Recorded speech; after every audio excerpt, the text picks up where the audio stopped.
एक जादुई जंगल में दो परियां रहती थी, लूना और लिसा। लूना और लिसा ने एक दिन जंगल के सबसे खूबसूरत फूलों को ढूंढने का फैसला किया।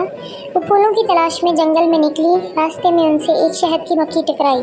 शहद की मक्खी ने उनसे पूछा कि तुम लोग कहाँ जा रहे हो? तो लूना ने उन्हें बताया कि हम लोग जंगल के सबसे प्यारे खूबसूरत फूलों को ढूंढने जा रहे हैं। शहद की मक्खी को जंगल के उस खुफिया बाग के रास्ते का पता था।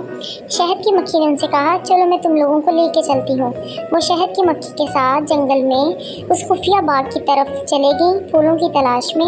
रास्ते में उन्हें बहुत से दूसरे जानवर मिले, दूसरे परिंदे मिले, तितलियां उड़ रही थी। लूना और लिसा शहद की मक्खी के साथ एक नदी के किनारे पहुंची, जहां शहद की मक्खी ने पानी पिया।